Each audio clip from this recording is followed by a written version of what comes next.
오늘이 한국전쟁 6.25 전쟁 발발 73주년이 되는 날입니다. 마침 6.25입니다. 또 저는 우리가 여전히 대치하고 있는 상황이지만 휴전이라고 부르고 싶지 않고 종전이라고 부르고 싶습니다. 다시는 전쟁이 일어나서는 안 되기 때문에 우리가 70년 전에 전쟁을 마치고 지금까지 대치하는 가운데 있습니다. 우리가 이런 아픔의 역사를 반복하지 않기 위해서는 하나님의 은혜가 절대적으로 필요합니다. 그리고 또한 우리는 과거의 잘못으로부터, 과거의 아픔으로부터 반드시 배워야 합니다. 저는 개인적으로 역사를 전공했습니다. 역사가 그냥 재밌고 매력적이기만 해서 공부한 것은 아닙니다. 물론 역사가 갖고 있는 재미와 매력도 있지만 우리는 그 역사 안에 담겨있는 인간의 모습들, 악한 모습과 약한 모습과 어리석은 모습들을 다 발견하기 때문에 역사를 다시 들여다봐야 하고 역사로부터 배워야 합니다.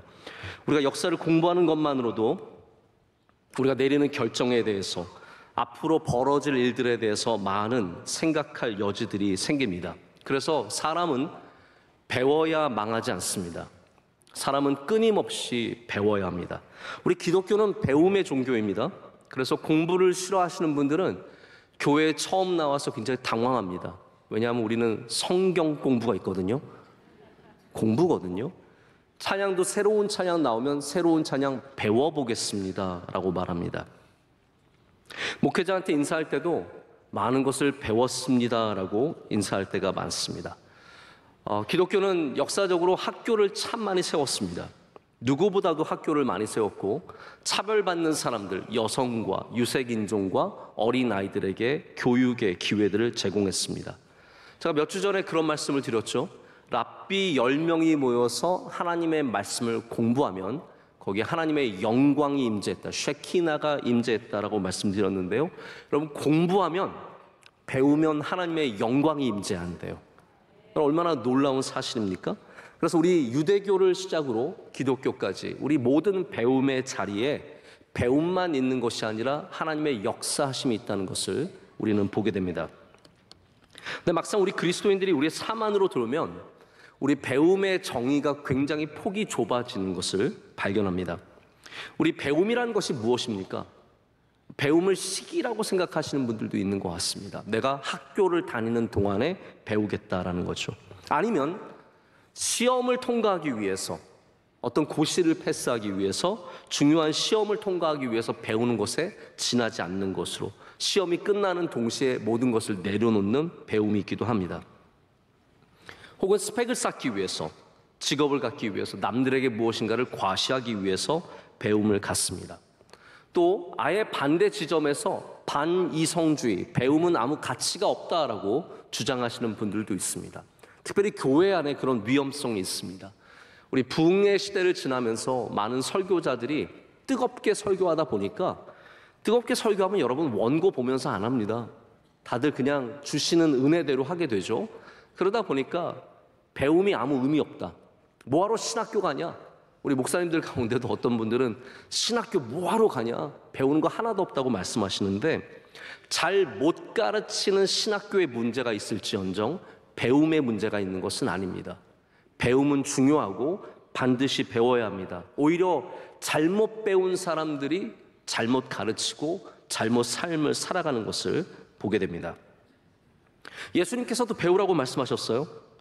그런데 예수님의 배움은 우리가 생각하는 그 배움의 정의보다 훨씬 더 넓고 풍부하고 깊습니다. 예수님 오늘 말씀에 어린 아이로부터 배울 것을 우리에게 가르쳐주고 계십니다.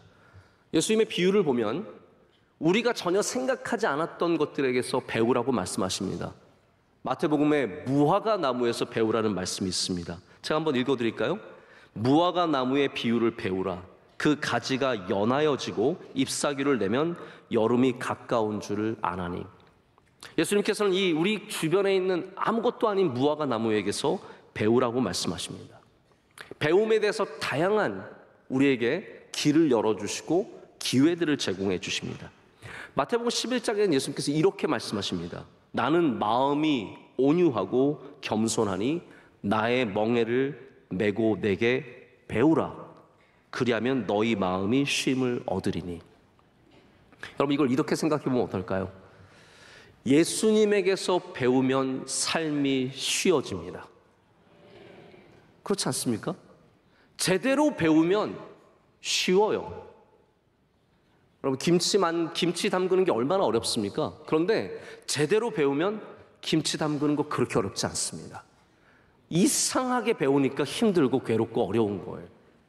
뭐든지 제대로 배우면 쉼이 있습니다.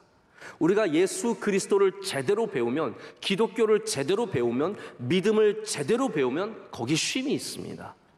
그런데 예수님을 잘못 배우니까 교회가 짐이 되고 믿음이 짐이 되고 모든 게 다 짐이 되는 겁니다. 우리는 짐을 쉼으로 바꿀 수 있어야 합니다. 그러기 위해서는 제대로 배워야 된다는 거죠. 예수님에게서 배워야 된다는 겁니다. 제가 좀 하찮은 표현으로 표현하자면 제대로 배워야 엉뚱한 데서 삽질하지 않습니다. 그런 사람들 있죠. 고생은 고생대로 다 했는데 안 되는 거예요. 왜 그렇습니까? 제대로 배우지 않았기 때문에. 올바른 곳에서 삽질하는 게 아니라 엉뚱한 데서 고생하고 있기 때문에 길이 열리지 않고 문제가 해결되지 않습니다. 제대로 배우면 쉽습니다. 우리는 예수님께 가서 제대로 배워야 합니다. 오늘 제목에서 제가 배움의 능력을 은사로 여러분께 제시한 이유가 있습니다. 왜냐하면 배움은 좋은 것이고 은사도 좋은 것이기 때문입니다. 하나님께서 우리에게 은사를 주시는, 기프트라고 하죠. 선물을 주시는데 하나님이 주시는 은사는 다 좋은 것들입니다. 나쁜 것을 우리에게 주실 리가 없습니다. 그래서 은사 중에 가장 귀한 은사를 우리가 뭐라고 합니까? 사랑이라고 하는 거예요. 누가 사랑할 줄 알면 그 사람이 최고의 은사를 가진 겁니다. 근데 저는 사랑 못지않게 배움의 은사가 참 중요하다고 생각합니다. 성경은 은사를 사모하라고 가르치거든요. 오늘 여러분 이 말씀을 들으면서 배움의 은사를 사모하시기를 축복합니다. 그러면 우리는 평생 주님 안에서 믿음으로 굳건해지고 성장하는 은혜를 누릴 수 있습니다. 그런데 배움의 은사에는 어떠한 능력이 필요할까요? 우리가 만약에 배운다라고 한다면 학원에 가야 합니까? 아, 나 배움의 은사를 가르치려고 또 학원에 가야겠구나. 학교에 입학해야겠구나. 여러분, 절대로 우리 배움과 학교가 이렇게 직접적인 관계가 있는 것만은 아닙니다. 내가 좋은 선생님을 못 만나서 못 배운 게 아니죠. 배움은 자세입니다. 어떤 자세를 갖고 있느냐에 따라서 배울 수 있고, 아무리 좋은 곳에 가서 좋은 선생님을 만나도 배움의 자세가 없으면 절대로 하나도 배울 수가 없습니다. 그래서 배울 줄 아는 사람은 어디 갔다 놔도 배움을 갖습니다. 여러분, 그래서 우리의 배움이 오늘 이 말씀을 통해서도, 이 교회 안에서도, 여러분 교회에 뭘 기대하고 오셨습니까? 오늘 배우는 은혜가 있으시길 축복합니다. 배움의 은사를 받은 사람은 저같이 하찮은 사람이 설교해도 은혜를 받을 수 있고 배울 수 있습니다. 그러나 배움의 은사가 없으면 여기에 누가 와도 한마디 배울 게 없게 되는 것이죠. 저는 여러분이 이 말씀을 통해서 배움이 넓어지시기를 축복합니다. 그러면 우리 배움의 은사의 구체적인 모습들을 제가 오늘 무엇인지 몇 가지 좀 말씀을 이제부터 드리고자 합니다. 먼저는 우리는 의외의 대상에서 배울 수 있는 자세가 있어야 합니다. 오늘 예수님께서 우리의 시선을 아이들에게로 옮기셨습니다. 그리고 그 아이들에게서 배울 것을 말씀하십니다. 답이 많죠. 그런데 예수님은 굳이 그 답을 아이들에게서 찾았습니다. 제자들이 물었습니다. 이 제자들의 질문이 항상 이래요. 누가 크냐고, 누가 중요하냐고, 누가 천국에서 큰 사람입니까? 라고 물었을 때 예수님께서 베드로, 너, 그 다음에 요한 이렇게 하지 않으셨습니다. 그 옆에 있는 한 아이를 부르셨습니다. 그를 불러다가 제자들 가운데 세우신 다음에 이렇게 3절에 말씀하십니다. 진실로 너에게 이르노니 너희가 돌이켜 어린아이들과 같이 되지 아니하면 결단코 천국에 들어가지 못하리라. 여기 불려온 아이를 한번 생각해 보십시오. 예수님께서 이 아이처럼 되지 않으면이라고 말씀하셨습니까? 아니죠. 예수님은 아이를 불러다 놓으셨지만 이 특별한 아이처럼이 아니라 모든 아이들처럼, 복수로 적혀 있습니다. 아이들처럼, 어린 아이들처럼 되지 아니하면이에요. 만약에 이 특별한 아이를 예수님께서 가리키시는 것이었다면 이렇게 생각해 볼 수 있습니다. 만약에 그 아이가 착한 아이여서, 훌륭한 아이여서, 예를 들어서 갈릴리 초등학교 전교 회장인 거예요. 이 아이처럼 되지 않으면 천국에 들어가지 못한다. 그럼 이해가 갈 수도 있을 것 같아요. 혹은 갈릴리 명성교회의 학생회 회장이에요. 이 아이처럼 되지 않으면 얘는 기도 많이 하는 아이고 성경 공부 열심히 하는 아이고. 아닙니다. 예수님은 이 아이처럼이 아니라 어린아이들처럼, 우리 보편적인 어린아이들, 어떻게 보면은 아무것도 모르는 그 아이들, 그러나 그 안에 순수함과 그 안에 따뜻함을 갖고 있는 그 아이들처럼 되지 아니하면, 그 겸손한 마음을 갖지 아니하면 우리가 천국에 들어갈 수 없다라고 말씀하시죠. 당시 아이들은 배움의 대상이 아닙니다. 아이들에게서 뭘 배웁니까? 아이들은 배움의 대상으로 관찰하는 그런 존재들이 아닙니다. 그들은 가르쳐야 하는 존재예요. 여러분, 아이들 가르쳐야죠. 빨리 말 가르쳐야 되고, 밥 잘 먹는 거 가르쳐야 되고, 사람들한테 인사하는 거 가르쳐야 되고, 가르칠 것뿐 아닙니까? 근데 예수님께서는 그 아이들이 가르침의 대상이 아니라 배움의 대상이라는 거예요. 여러분이 여러분의 삶에 무엇이 가르침의 대상이고 무엇이 배움의 대상입니까? 여러분의 배움의 대상의 폭을 넓히지 않으면 우린 절대로 배울 수 없습니다. 어린 아이에게서도 배우는 마음이 있어야 된다는 거죠. 미국의 역사학자 중에 제가 굉장히 존경하는 분이 있습니다. 마틴 E. 마티라고, 이분은 시카고 대학의 역사 교수님이신데 이분이 아주 훌륭한 책을 많이 쓰셨는데 근래에 The Mystery of the Child라고 하는 아이의 신비라는 책의 제목의 책을 내셨어요. 저는 왜 이분이 역사학자가 아이들에 대해서 쓰나 했더니 이분이 아마 할아버지가 되어서 손자 손녀를 키우면서 아이들을 보면서 얘네들이 내가 가르치고 고쳐야 하는 대상이 아니라 내가 이들을 통해서 생명력을 얻고 교훈을 받고 깨달을 수 있는 존재라는 것을 알게 되신 것 같아요. 그래서 아이들이 신비하다는 거예요. 아이들이 갖고 있는 그 모습들이 우리에게 신비롭게 다가온다는 것이죠. 여러분, 모든 것들은 그렇습니다. 우리가 그 대상을 신비의 존재로 변화시킨다면 우리를 충분히 가르칠 수 있는 능력이 있습니다. 우리가 의외의 대상에서 배운다는 것은 우리의 배움의 범위가 넓어진다는 것을 말합니다. 예수님은 우리의 배움의 능력을 확장시켜 주시는 분이십니다. 배움의 은사가 있는 사람들은 범위가 넓습니다. 똑똑한 사람에게만 배우는 게 아닙니다. 대단한 사람에게만 배우는 게 아니라 성공한 사람, 우리 대부분 성공한 사람들에겐 귀를 기울입니다. 근데 내 남편에겐 귀를 기울이지 않습니다. 우리가 잘 나가는 사람들에게는 귀를 기울이지만 내 옆에 있는 사람에게는 귀를 잘 기울이지 않습니다.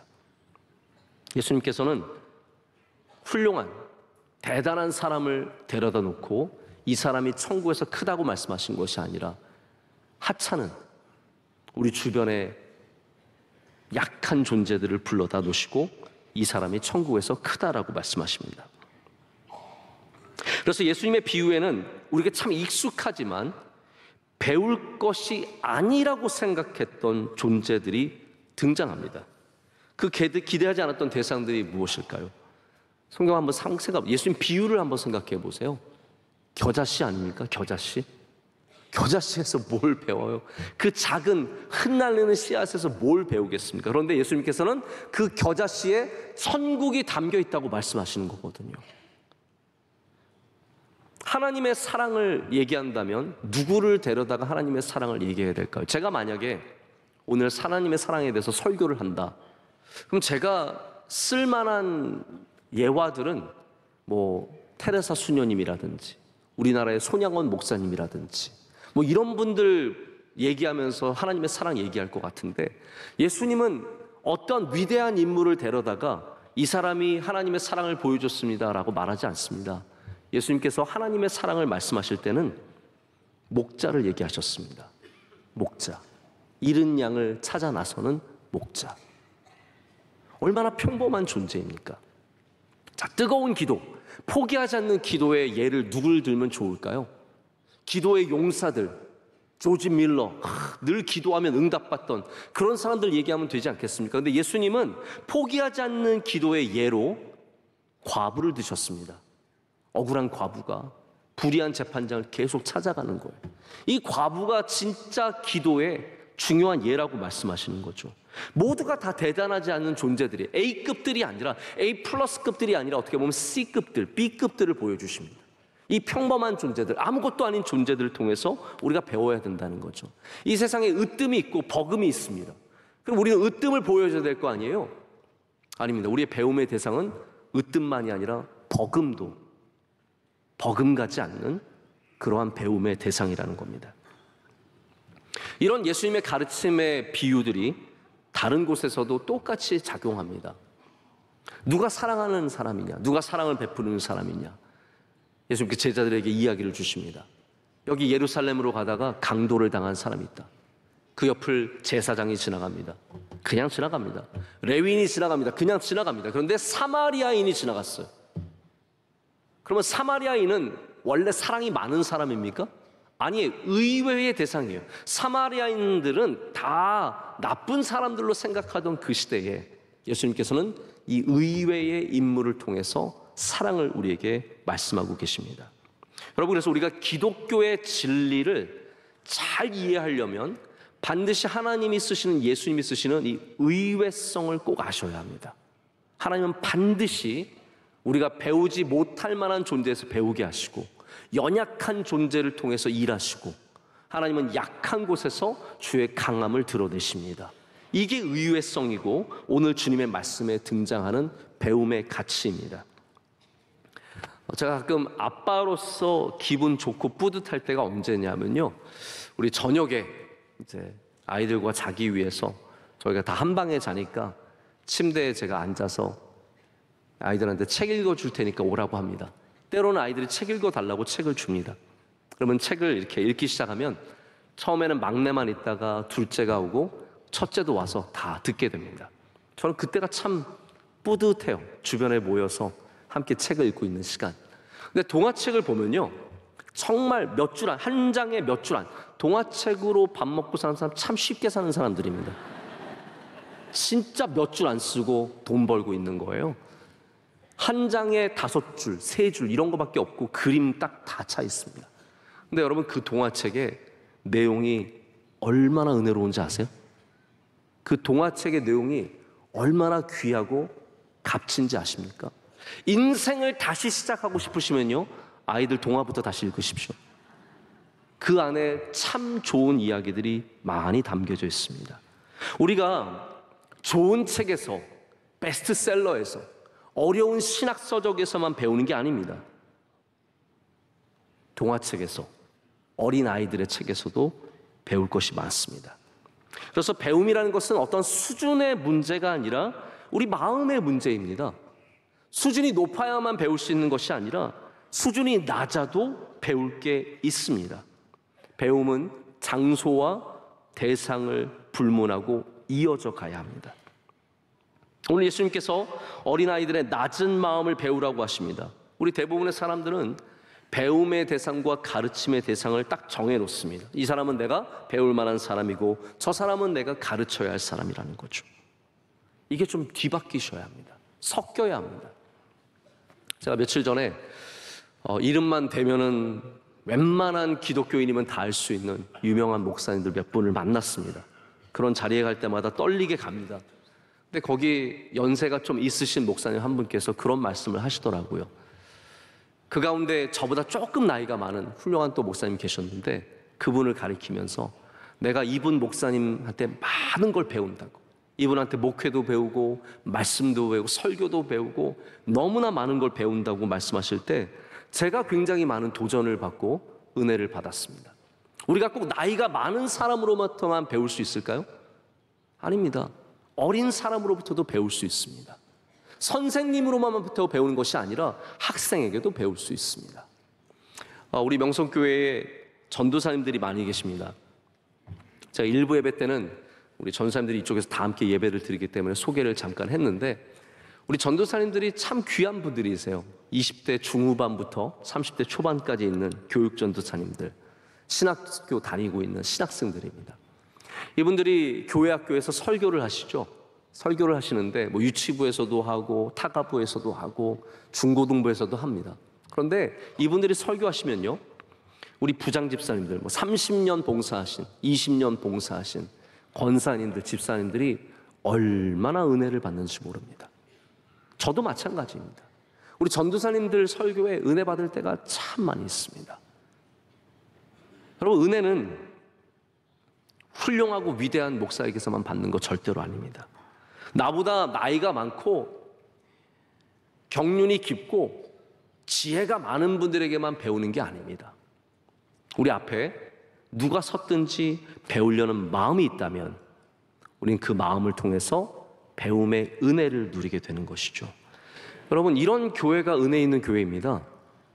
대단한 사람으로부터만 은혜 받는 것이 아니라 우리 어린 전도사님에게도 풍성한 은혜를 받을 수 있는 곳, 거기가 바로 배움의 은사가 있는 교회의 모습입니다. 두 번째는 비유를 통해서 배우라고 말씀을 드리고 싶습니다. 비유를 통해서 배우라는 것은 다른 말로 말하자면 가까운 곳에서 배우라는 말입니다. 오늘 말씀에서 우리에게 가르쳐주는 또 다른 배움의 모습은 우리의 배움의 대상이 가까운 곳에 있다는 겁니다. 그래서 이 말씀은 사실 지난주의 연장선상에 있습니다. 제가 지난주 가까이 있는 것, 귀하게 여기라고 말씀드렸지만 이미 다 잊고 오셨겠죠. 네. 이것도 마찬가지예요. 비유는, 예수님의 비유의 특징은 뭐냐면 멀리 있는 것이 아니라 가까이 있는 것을 항상 말씀하셨다는 겁니다. 씨 뿌리는 자의 비유, 씨 뿌리는 자 맨날 보는 사람들이에요. 우리 아빠가 나가서 씨 뿌렸어요. 옆집에서 씨 뿌렸어요. 많은 사람들이 농사 짓고 씨를 뿌렸습니다. 예수님께서는 그 비유를 통해서 말씀을 가르쳐 주십니다. 잃어버린 드라크마, 여러분 돈 안 잃어본 사람이 어디 있습니까? 다 돈을 잊어버린 경험이 있죠. 그 잃어버린 경험 속에서 예수님께서는 그것을 찾는 여인을 통해서, 등불을 듣고 찾는 여인을 통해서 또한 말씀을 가르쳐 주십니다. 우리 마태복음 오늘 읽은 본문에 나오는 또 다른 이야기죠. 잃어버린 양을 찾는 비유, 목자의 비유. 모든 사람들이 양을 치던 그 시대에 바로 목자의 비유를 통해서 하나님의 마음을 가르쳐 주셨습니다. 탕자의 비유는 어떨까요? 여러분, 집에 속새기는 사람 없는 집이 어디 있습니까? 모든 집에는 속새기는 사람이 반드시 한 명은 들어가 있습니다.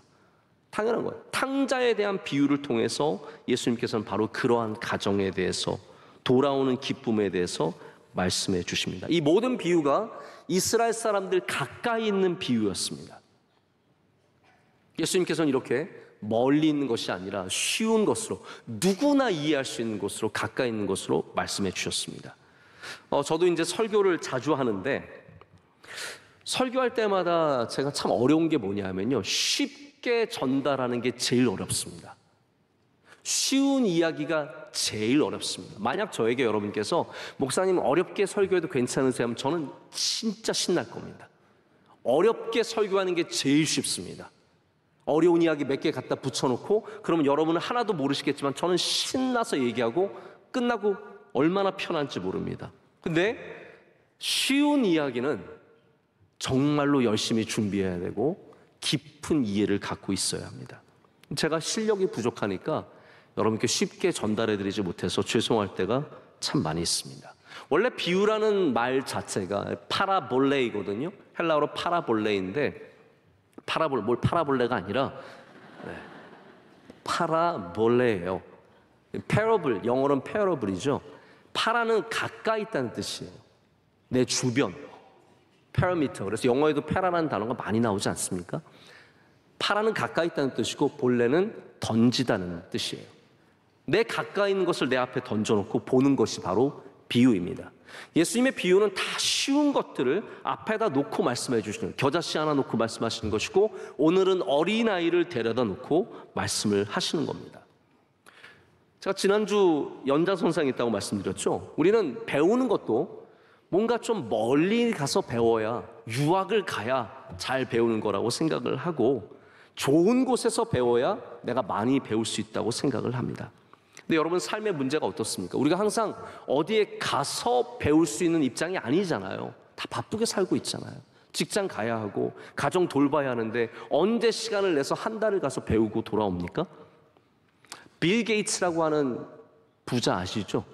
빌 게이츠. 빌 게이츠는 1년에 일주일을 딱 내어서 남태평양에 있는 섬을 통째로 빌려가지고 거기에 비행기, 자기 자가용 비행기 타고 가서 일주일 동안 가져온 책만 읽고 핸드폰도 다 꺼놓고 그렇게 보낸대요. 저 좀 그렇게 하게 해주세요. 저도 그러면 배우고 올 수 있을 것 같아요. 근데 우리가 다 그렇게 할 수 있습니까? 누가 우리가 시간을 일주일 빼기가 얼마나 어려운데요. 혼자 가긴요. 혼자 가면 아내한테 쫓겨납니다. 아이들은 뭐라고 하겠습니까?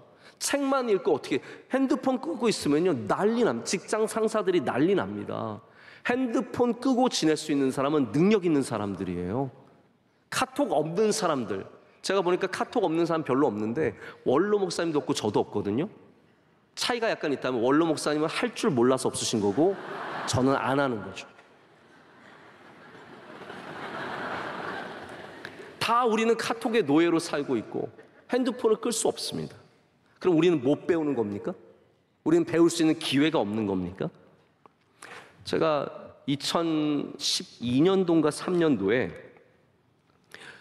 좀 말하기도 이름이 너무 거창한 직분을 하나 받게 되었어요. 다보스 포럼에서 영 글로벌 리더로, 영도 아니고 글로벌도 아니고 리더도 아닌데 세 가지가 다 있는 그런 일을 하게 되었습니다. 제가 그거를 한 5년 동안 하게 되었는데 저에게 굉장히 좋은 기회를 많이 제공을 했어요. 이제 그 중에 하나가 세계적인 대학에 가서 한 달 혹은 두 달, 몇 주 동안 연구할 수 있는 기회를 주는 거예요. 이메일이 왔습니다. 하버드 케네디 스쿨에서 3주 동안 프로그램이 있는데 가겠냐라는 거예요. 한 번은 또 왔는데 싱가포르에 있는 리콴유 대학에서 한 달 동안 공부할 수 있는데 가겠냐는 거예요. 한 번은 또 왔는데 옥스퍼드 대학에서, 그 옥스퍼드 대학에서 다시 공부할 수 있는 기회가 있으니까 가라고 저에게 연락이 왔어요. 근데 여러분 목회하는데 언제 거기에 갈 수 있겠습니까? 지금은 약간 후회가 돼요. 내 이력서에 하버드 넣으면 얼마나 멋있을까? 옥스퍼드 들어가 있으면 얼마나 고상해. 옥스퍼드 들어가 있으면 얼마나 괜찮을까? 근데 여러분 저는 후회하진 않습니다. 하버드에 가야만 배우는 것 아닙니다. 그런 기회가 아니더라도 우리 주변에 주신 것만으로도 배울 수 있습니다. 예수님께서 가까이 있던 한 어린아이를 불러서 가르쳐 주셨듯이 우리 배움의 자세를 가진 그리스도인들은 우리 가까이에 있는 것부터 배움의 자세를 열고 배울 수 있어야 합니다. 내 가까이 있는 사람이 누구인가? 내 가까이서 기도하는 사람 통해서 기도를 배우고 예배 진실되게 드리는 사람 통해서 예배를 배우고 삶을 정직하게 살아가는 사람을 통해서 정직과 성실을 배운다면 여러분 우리는 가까이서 모든 것들을 다 배울 수 있습니다. 배움의 자세를 가지면 심지어는 내 주변에 굴러다니는 돌로부터도 배울 수 있습니다. 그런 말이 있죠. 타산지석 들어보셨습니까? 타산지석. 타산이 뭡니까? 남의 산에 있는 다른 산에 있는 돌이란 뜻이에요. 근데 그 다른 산에 있는 돌이 나를 갈아준다는 거예요. 나를 더 좋게 만들어준다는 겁니다. 그 나쁜 돌이라도 형편없는 돌이라도 가져다가 숫돌로 쓰면 나를 더 덕스럽게 만드는 존재가 된다는 것이 타산지석 아닙니까? 여러분 주변에 굴러다니는 돌도 귀하게 여기면 나를 갈 수 있습니다. 마지막으로 배움을 멈추지 말아야 합니다. 이것이 바로 배움의 은사를 가진 사람의 능력입니다. 훌륭한 운동선수들은 끊임없이 새로운 기술들을 연마합니다. 우리나라의 국민 타자로 알려졌던 이승엽 선수를 기억하십니까? 이승엽 선수는 우리나라에서도 홈런왕이었고요. 일본에 가서도 홈런왕이었습니다. 그는 일본의 자존심이라고 할 수 있는 요미우리 자이언츠에서 최고의 타자로서 많은 사랑을 받고 우리 한국 사람들에 대한 일본 사람들의 태도가 이승엽 때문에 많이 바뀌었다고 합니다. 그 정도로 영향력 있었던 사람이 이승엽입니다. 일본에서 홈런왕이 되었습니다. 근데 이승엽 선수가 아주 잘 나갈 때 타격 폼을 바꿨어요. 그 다음에 굉장히 적응하기가 힘들어서 고생한 적이 있습니다. 그때 누군가가 이렇게 물었어. 왜 힘들게 폼을 바꾸냐? 이미 당신은 홈런왕이고 지금도 잘 치고 있는데 왜 폼을 바꾸냐 그랬더니 이분이 말하기를 내가 더 나아져야 하기 때문에 폼을 바꾼다라고 말했습니다. 제가 그때 굉장히 많은 것을 생각해 볼 수 있었습니다. 원래 잘 되는 건 안 바꾸는 게 맞습니다. 칼국수집 맛있는데 뭐하러 레시피를 바꿉니까? 뭐 이상한 거 넣어가지고 더 잘 팔릴까 봐? 아닙니다. 잘 팔리는 집은 그거 잘 간직하십시오. 그거 때문에 되는 겁니다. 여러분 된장을 잘 끓이는데 괜히 딴 거 해본다고 치즈 같은 거 넣고 그러지 마시고 그냥 평소에 먹는 된장 그게 제일 맛있는 거예요. 특별히 안 바꿔도 됩니다. 그러나 명백한 사실은 뭐냐 하면 바꾸지 않으면 거기에 멈춰서 있을 거란 사실이죠. 우리가 바꾸지 않으면 배우지 않으면 거기까지입니다. 이승엽 선수가 뭐 65번의 홈런을 쳤어도 다시 바꾸지 않고 배우지 않으면 거기까지인 거예요. 그렇게만 살려면 그냥 살던 대로 살면 됩니다. 하지만 정말 내가 조금이라도 더 나아지길 원한다면 우리는 배움을 멈춰서는 안 됩니다. 제가 배우면 배울수록 좋다고 말씀을 드리는 것도 아니에요. 만약에 여러분이 몇 개의 언어를 하면 좋을까요? 저도 이제 언어에 대한 욕심이 좀 있기 때문에 배우고 싶은 마음이 있습니다. 일본에 잠깐 갔다 오면 내가 일본어 더 공부해야 되는데 오늘같이 이렇게 페루에서 많은 분들이 오셔서 스페니쉬를 써야 되면은 내가 스페니쉬를 좀 다시 공부해야 되는데 몇 개의 언어를 하면 더 좋은 걸까요? 10개, 20개, 30개 아니 더 늘면 더 좋은 거 아닙니까? 저는 그런 건 아니라고 생각합니다. 제가 새로운 언어를 공부해야겠다는 그런 자극을 받을 때마다 꼭 다짐하는 말이 있습니다. 영어나 잘하자. 한국말이나 잘하자. 여러분 더 많은 운동, 얼마나 많은 운동을 배우셔야 행복하시겠습니까? 어떤 분들은 배움을 소비하시는 분들이 있어요. 항상 뭔가를 배워요. 왜냐하면 그게 기쁘고 즐겁고 좋거든요. 근데 여러분 배움을 소비만 하면 안 됩니다. 배움은 생산적이 되어야 합니다. 배움이 나의 삶 가운데 열매를 맺어야지 배우기 위해서 돈과 시간과 모든 노력을 다 쏟고 그 기쁨만으로 살아가서는 안 된다는 거죠. 중요한 것은 내가 몇 개의 언어를 할 수 있느냐, 몇 가지의 운동을 할 수 있느냐가 아니라 여러분의 배움을 멈추지 않는 것이 중요하다라는 겁니다. 배움을 멈추는 순간 우리의 성장도 멈추게 되어 있습니다. 제가 말씀을 맺겠습니다. 사막에서 바다 화석이 발견되는 거 여러분 아십니까? 사막을 파다 보면 그 아래에 바다에 살던 생물들의 화석이 있는 거 보면 참 신기합니다. 아마 지구의 지형이 계속해서 바뀌고 있기 때문에 한때 바다였던 곳이 육지가 되고 육지였던 곳이 바다가 되는 일들이 반복해서 일어날 겁니다. 하지만 더욱더 중요한 사실은 이겁니다. 어떠한 땅도 물이 없어지고 비가 내리지 않으면 점점 사막화된다는 것이죠. 아무리 좋았던 땅도 비가 내리지 않으면 결국은 사막이 됩니다. 지금 옥토 같은 땅이지만 그 땅에 배움의 비가 내리지 않으면 그 땅은 결국 사막화될 수밖에 없습니다. 그런데 반대로 지금 사막 같은 땅이라도 그 땅 위에 계속해서 비가 내리면 그 땅은 옥토로 변해갈 수 있습니다. 이사야가 예언하는 새로운 땅, 메시아가 다스리는 땅은 어떤 땅이었습니까? 그 땅은 사막이 변해서 옥토가 되고 강이 흐르고 그 사막에 백합화가 필 것이다 라고 말합니다. 그렇습니다. 말씀이 내리는 땅, 말씀이 끊임없이 내리는 그 땅에는 백합화가 피어납니다. 사막 같은 그 땅이 살아나서 백합화가 피어난다는 거예요. 그러나 말씀의 비가 멈추고 배움이 멈추고 하나님의 말씀이 나에게 전혀 감동이 되지 않는 그런 땅은 점점 삭막해져서 사막으로 변해갑니다. 그래서 성경에는 애굽의 땅, 그 비옥한 땅이 사막이 될 것이다 라고 예언하는 말씀이 나옵니다. 여러분 오늘 배움의 비가 내리시기를 축복합니다. 하나님의 말씀, 여러분 이 말씀을 계속 배우시길 축복합니다. 이 말씀을 내 안에 받아들이고 내 안에서 비가 되어 양식이 되어 열매가 되어 나의 삶을 변화시키시고 나의 삶을 바꾸시고 아름답게 만드시는 그 일을 하나님께서 계속 하시도록 우리 끊임없이 배움의 자세를 갖고 배움의 문을 열고 배움의 은사를 개발할 때 하나님께서 그 말씀의 비를 여러분의 삶 가운데 계속해서 주시고 그로 말미암아 여러분 모두가 아름다운 열매 맺는 복된 땅이 되게 하실 줄로 믿습니다. 기도하겠습니다. 하나님 아버지 감사합니다.